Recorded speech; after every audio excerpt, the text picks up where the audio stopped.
इस समय एक अलग रेस चल रही है और यह रेस है अंतरिक्ष में। यह रेस है चंद्रमा पर उतरने की। भारत और रूस के बाद चांद पर पहुंचने की रेस में अब जापान ने भी एक और कदम आगे बढ़ाया है। जापान ने चांद पर अपना स्मार्ट लैंडर भेजने का निर्णय किया है, जिसे जापान ने स्लिम नाम दिया है।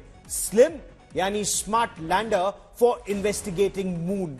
जापान अपने लैंडर को चांद पर इसी महीने या फिर अगले महीने भेज सकता है। जापान का लक्ष्य यह है कि वो तकनीक का इस्तेमाल करके अपने लैंडर को सटीक जगह पर उतारने का प्रयास करे और उतरने में आने वाली हर रुकावट का पता लगाए। यही नहीं, उसका लैंडर कई देशों के मुकाबले बेहद हल्का होने का अनुमान है। हालांकि जापान ने प्रयास पहले भी किया था। जापान का मिशन पिछले वर्ष सफल नहीं हो पाया था। रूस और भारत की तरह ही जापान का जो लक्ष्य है वो चांद के दक्षिणी ध्रुव पर उतरना है, जहां बर्फ है, और इसी वजह से उम्मीद है, संभावना है कि चांद के दक्षिणी ध्रुव पर अगर पानी है, बर्फ है, तो जिंदगी की भी संभावना है।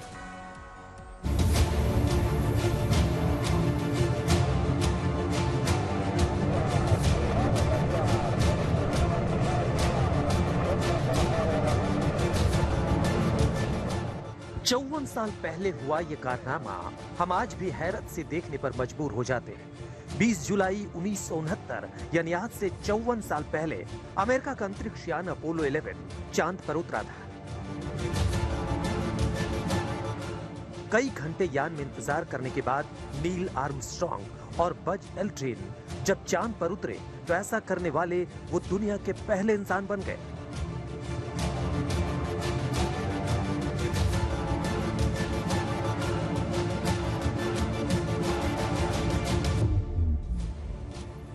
उन्होंने चांद पर अमेरिका का झंडा लगाया, कुछ उपकरण भी लगाए और चांद से कुछ सैंपल लेकर आए। अमेरिका को मिली यह कामयाबी सोवियत संघ से उसकी होड़ का नतीजा थी। 1961 में अमेरिकी राष्ट्रपति जॉन एफ कैनेडी ने नासा से कहा था कि चांद पर अमेरिका को अपने अंतरिक्ष यात्री सोवियत संघ से पहले उतारना चाहिए। दरअसल सोवियत संघ ने लूना 2 को 1959 में जब चंद्रमा की सतह पर उतारा तो वो पहला यान था। 1969 में अमेरिका ने अपने 2 अंतरिक्ष यात्रियों को चांद पर उतारकर बढ़त हासिल कर ली।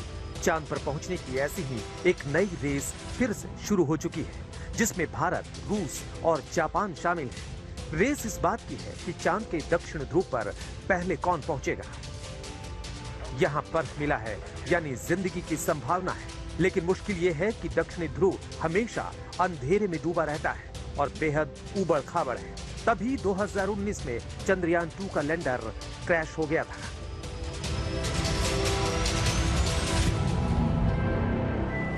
लेकिन चांद में अचानक दुनिया के कई बड़े देशों की दिलचस्पी बढ़ गई है। 14 जुलाई को भारत का चंद्रयान 3 चांद के दक्षिण ध्रुव पर अपने लैंडर को उतारने के इरादे से अंतरिक्ष के सफर पर निकला और अब चांद के बेहद करीब पहुंच गया है। वहीं 11 अगस्त को रूस ने लूना 25 को लॉन्च किया। रूस का इरादा भी चांद के दक्षिण ध्रुव पर पहुंचने का है। इस बीच जापान ने भी अपने स्मार्ट लैंडर को चांद पर भेजने की तैयारी कर ली है। जापान की तैयारी कितने एडवांस स्टेज में है, उसकी मिसाल देखिए। ये वो रोबोट है जिसे जापान ने चांद पर भेजने के लिए तैयार किया है। इसके 4 पैर और 2 हाथ हैं, जो इंसानों की तरह काम करता है। ये बड़ी आसानी से चांद के सैंपल इकट्ठा कर सकता है, क्योंकि इसके सिर में कैमरा लगा है। पहियों की मदद से ये 360 डिग्री तक घूम सकता है। जिस जापान ने इतना एडवांस रोबोट बनाया है, उसकी तैयारी भारत, रूस के साथ रेस में शामिल होने को लेकर कितनी है, ये भी देख लीजिए। जापान की एरोस्पेस एक्सप्लोरेशन एजेंसी यानी जाक्सा की ओर से भी smart lander for investigating moon यानी स्लिम को चांद पर भेजने की तैयारी है। ये लैंडर बेहद हल्का होगा, फिर भी उसमें एक्सरे इमेजिंग और स्पेक्ट्रोस्कोपी को चांद तक भेजा जाएगा। यह अगस्त से सितंबर के बीच लॉन्च हो सकता है। इसकी खासियत यह है कि जापान चांद पर जहां आसान हो वहां नहीं, बल्कि सटीक जगह पर लैंड करने की कोशिश कर रहा है। अब सवाल यह है कि तमाम देशों में अचानक चांद पर पहुंचने की होड़ क्यों लगी है। रूस, चीन, जापान, भारत जैसे देश पिछले कुछ सालों में चांद को खंगालने में जुटे हैं। पिछले साल जापान का लैंडर चांद पर उतरने में नाकाम रहा था। 2019 में इजराइल का मिशन भी फेल हो गया। चांद के दक्षिणी ध्रुव पर अब तक कोई देश नहीं पहुंच सका है, लेकिन जो पहुंचा वो मालामाल हो सकता है। वहां मौजूद बर्फ से ऑक्सीजन, तेल और पानी निकाला जा सकता है। सैकड़ों साल से इंसान चांद पर दुनिया बसाने के सपने देख रहा है, लेकिन मुश्किल ये है कि वो सहारा रेगिस्तान से भी 100 गुना सूखा है। 2020 में नासा ने पता लगाया कि वहां पानी है। इसे पुख्ता करने के लिए भारत ने अपना चंद्रयान 3 भेजा है। रूस लूना 25 भेजकर वहां इंसान को बसाने की मुहिम में आगे निकलना चाहता है, लेकिन रूस ने पैसों की किल्लत के बाद चीन का सहारा लिया है। वहीं भारत अपने दम पर चांद के मिशन को आगे बढ़ा रहा है। चंद्रयान 3 आज चांद के और करीब पहुंच गया है। 23 अगस्त को उसके लैंडर के चांद पर उतरने की पूरी संभावना है। आज तक ब्यूरो। चंद्रमा को लेकर शुरू हुई ये जो रेस है, ये 11 अगस्त को उस वक्त और तेज हो गई जब रूस ने चांद के लिए अपना रॉकेट रवाना किया। रूस का इरादा भी यही है। जहां चंद्रयान 3 उतरने वाला है, यानी चांद का दक्षिणी ध्रुव, वहीं पर रूस भी अपने लूना को उतारना चाहता है।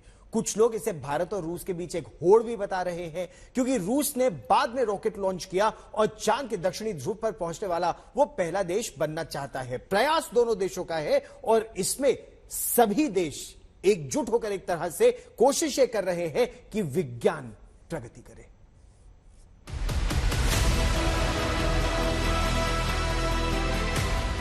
चांद के दक्षिणी ध्रुव को छूने की रेस शुरू हो चुकी है।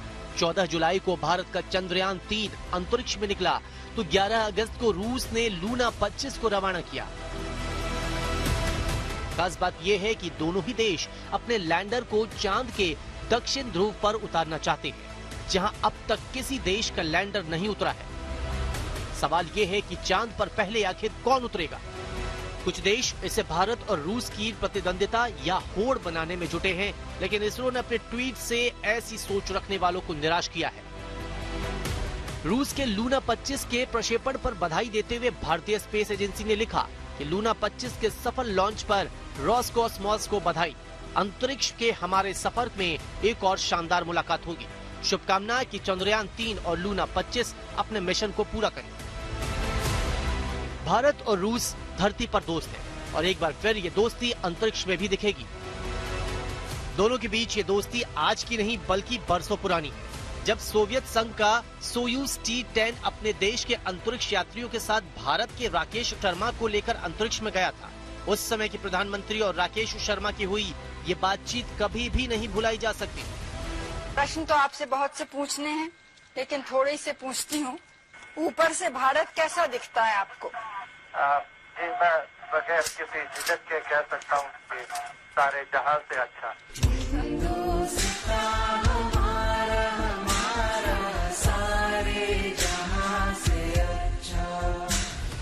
दशकों बाद रूस और भारत चांद के दक्षिण ध्रुव पर मिल सकते हैं। 14 जुलाई को निकला भारत का चंद्रयान 3 चांद के बेहद करीब पहुंच चुका है और वहां की तस्वीर भेज रहा है। उम्मीद जताई जा रही है कि 21 या 22 अगस्त को रूस का लूना 25 चांद पर लैंड करेगा, वहीं भारत का चंद्रयान 23 अगस्त को लैंड करेगा। लूना 25 और चंद्रयान 3 के चांद पर उतरने का समय करीब करीब एक ही होगा। लूना कुछ घंटों पहले चांद की सतह पर लैंड कर सकता है। रूस ने भी 47 साल बाद अपने मून मिशन को लॉन्च किया है। इससे पहले रूस ने करीब 47 साल पहले यानी साल 1976 में चांद पर लूना 24 को उतारा था। वहीं भारत लगातार तीसरी बार चांद पर लैंडिंग की कोशिश कर रहा है। चंद्रयान 3 से पहले चंद्रयान 2 को लॉन्च किया गया था, हालांकि ये मिशन विफल रहा था। विश्व में अब तक चांद पर जाने के जितने भी प्रयास हुए वो चांद के इक्वेटर पर पहुंचे हैं, लेकिन अगर लूना 25 या चंद्रयान 3 सफल हुआ तो ऐसा पहली बार होगा कि कोई देश चांद के दक्षिण ध्रुव पर उतरा है। आज तक ब्यूरो।